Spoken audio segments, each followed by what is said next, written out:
प्रिय विद्यार्थियों, हिंदी साहित्य बीए प्रथम वर्ष प्रथम प्रश्न पत्र की ऑनलाइन कक्षा में मैं आप सभी का स्वागत करता हूं। आज हम मैथिली शरण गुप्त के संकलित अंश के व्याख्या भाग को आगे बढ़ाते हुए पद संख्या 3 से प्रारंभ करेंगे। यदि आपने अभी तक इस चैनल को सब्सक्राइब नहीं किया है तो अवश्य कर लें और बेल आइकन को प्रेस कर लें ताकि सभी वीडियोज़ के नोटिफिकेशन आपको पहले मिल जाएं। तो प्रारंभ करते हैं हम पद संख्या 3 से। मुझसे मैंने ही आज स्वयं मुँह फेरा, हे आर्य बता दो तुम ही अभिप्सित मेरा। प्रभु ने भाई को पकड़ हृदय पर खींचा, रोदन जल से सविनोद उन्हें फिर सींचा। उसके आशय की था मिलेगी किसको, जनकर जननी ही जान पाई न जिसको। जनकर जननी ही जान न पाई जिसको, यह सच है तो अब लौट चलो तुम घर को। चौंके सब सुनकर अटल के कई स्वर को, सबने रानी की ओर अचानक देखा। वैधव्य तुषारावृता यथा विदुलेखा। शब्दार्थ देख लेते हैं। था अर्थात गहराई, वैधव्य अर्थात विधवा, तुषारावृता अर्थात हिम से आच्छादित या हिम से आवृत, विदुलेखा अर्थात चंद्रमा की लकीर या किरण, रेखा अर्थात चांदनी। इसका प्रसंग पूर्ववत है। जो प्रसंग इससे पिछले पद में हमने देखा था वही प्रसंग यहाँ भी है। व्याख्या है, भरत श्री राम से निवेदन कर रहे हैं कि हे रघुकुल शिरोमणि या हे रघुकुलोत्पन्न, या ये कह सकते हैं कि हे पुरुषोत्तम, कुछ भी कह सकते हैं। इतने अपराधों का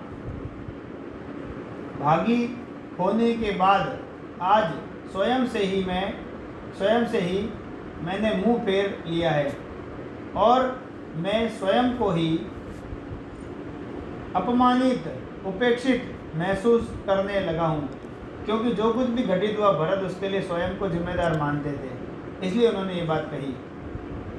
इसीलिए आप स्वयं ही बता दें कि मेरा अभिप्सित क्या शेष रह गया है। इतना आत्मनिवेदन पूर्ण पश्चाताप देखने सुनने के बाद श्री राम भाई की भावनाओं में बह गए और उन्होंने भरत को खींचकर अपने हृदय से या अपने गले से लगा लिया तथा रोते हुए आँखों में आंसू भरकर और आँखों से अश्रुओं के वर्षा करते हुए भरत को सींचने लगे, सांत्वना देने लगे, ढाढ़स बंधाने लगे, यह कहते हुए कि उस महान गहरे हृदय की थाह अर्थात गहराई किसको मिलेगी, जिसे जन्म देकर स्वयं उसकी माँ कैकेयी उसे नहीं समझ सकी। अर्थात हे भरत, तुम्हारी थाह पाना दुष्कर है, हमारे लिए संभव नहीं है, हमारे लिए असंभव है। इतनी गहराई अन्यत्र दुर्लभ है। यह सब सुनने एवं देखने के बाद कैकेयी बोली कि हे राम, अगर यह सत्य है कि मैं भरत को जन्म देकर भी उसे नहीं जान पाई, तो तुम अब देर ना करो और शीघ्र ही अयोध्या लौट चलो। इस प्रकार शांत सभा कैकई के इस आत्मीय अटल स्वर को सुनकर हक्की बक्की रह गई और अचानक चौंक पड़ी कि रानी ऐसा कैसे कह सकती है, क्योंकि सभी को ये लगता था कि कैकई को पश्चाताप नहीं होगा। इसलिए उन्होंने सोचा कि रानी आखिर में ऐसा क्यों कह रही है। फिर सबने कैकई की ओर अचानक देखा तो जो विधवा कैकई ऐसे मलिन कलुषित दिखाई दे रही थी मानो चांदनी अचानक कोहरे से ढक गई हो, तुषारावृत हो गई हो। इसका विशेष हम देखते हैं। संपूर्ण पद में भरत का भोलापन, राम की पवित्रता, सहृदय भावना तथा कैकई का पश्चाताप प्रकट हुआ है। संस्कृत के तत्सम एवं तद्भव शब्दों ने भाषा शैली को सरल व भावों के अनुरूप प्रभावी बना दिया है। तद्भव शब्द वो होते हैं जो संस्कृत से हिंदी में आते हैं लेकिन थोड़े से परिवर्तन के साथ उन्हें ग्रहण किया जाता है, उन्हें हम कहते हैं तद्भव। अंतिम पंक्ति में कैकई का स्पष्ट चरित्र गुप्त जी ने बिंबात्मक अलंकारिक शब्दावली में खींचा है। इनका जो चित्र है या इनका जो चरित्र चित्रण है, इनका जो इनके व्यक्तित्व का जो चित्रण है वो बिंबात्मक का मतलब होता है दृश्य विधान के साथ, यानी उसको जब सुनने पर ऐसा लगता है कि हमारे सामने वो दृश्य घटित हो रहा हो, उसे कहते हैं बिंबात्मक। अलंकारिक यानी अलंकार से परिपूर्ण शब्दावली में खींचा है, जिसमें उत्प्रेक्षा अलंकार समाहित है। पद्य की शैली भावात्मक संवाद शैली है, क्योंकि इसमें संवाद है तीन व्यक्तियों के, भरत का, राम का और फिर अंत में कैकई का। अगली व्याख्या हम देखते हैं, अगला पद देखते हैं। हा जनकर भी मैंने न भरत को जाना, सब सुन ले तुमने स्वयं अभी यह माना, यह सच है तो फिर लौट चलो घर भैया, अपराधीन मैं हूँ तात तुम्हारी मैया। दुर्बलता का ही चित्र विशेष शपथ है, पर अबला जन के लिए कौन सा पथ है। यदि मैं उकसाई गई भरत से हूँ तो पति समान ही स्वयं पुत्र हूँ। ठहरो मत रोको मुझे, कहूँ तो कहूँ सो सुन लो, पाओ यदि उसमें सार उसे सब चुन लो। शब्दार्थ हम देख लेते हैं पहले, हालांकि शब्द बहुत सरल है। तात अर्थात पिता, पिता तुल्य भी कह सकते हैं। तात जो है वो सम्मान सूचक शब्द है, पिता या पिता तुल्य। अबलाजन का मतलब होता है नारी जाति। सार अर्थात सारांश।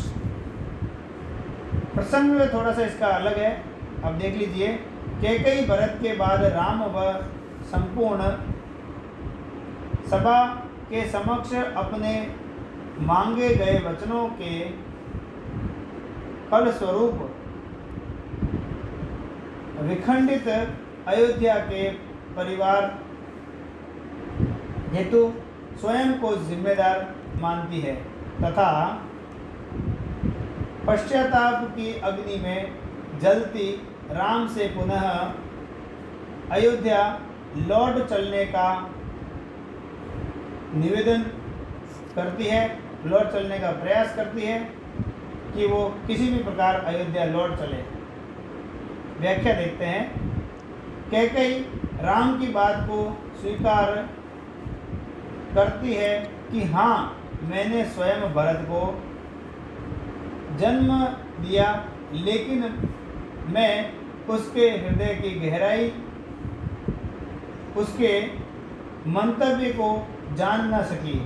हे राम, आपने स्वयं अभी इस सत्य को स्वीकार किया है और अन्य सभी ने भी इसे सुन ले और सभी जो भी हैं वो सब इस बात को अच्छे से सुन लें। अगर यह सत्य है तो फिर मैं तुम्हारी अपराधीन हूँ, अर्थात मैं तुम्हारी माँ होने पर भी है पिता तुल्य समादृत राम को इन्होंने समादृत माना, आदर तुल्य माना। तुम्हें वनवास देने की अपराधिनी हूँ, अतः मेरा निवेदन है कि आप वनवास को मध्य में ही छोड़कर एक माँ के आंचल को स्वीकार करके पुनः अयोध्या लौट चले। इस समय मैं भावनाओं में बहकर अत्यंत ही दुर्बल हो रही हूँ, अर्थात कमजोर हो रही हूँ। हालांकि यह दुर्बलता शपथ विशेष का चिन्ह है, किंतु हम जैसी अबला नारियों के लिए इस कठोर संसार में इसके अलावा अन्य मार्ग कौन सा है। अर्थात हम लोग शपथ लेने के अलावा कोई कार्य नहीं कर सकते। हमारे सामने एक ही रास्ता होता है कि हम अपने को सत्य प्रमाणित करने के लिए किसी बात की शपथ ले लें। यह मुझे ज्ञात नहीं है, इसीलिए मैं एक माँ शपथ खाकर कहती हूँ कि यदि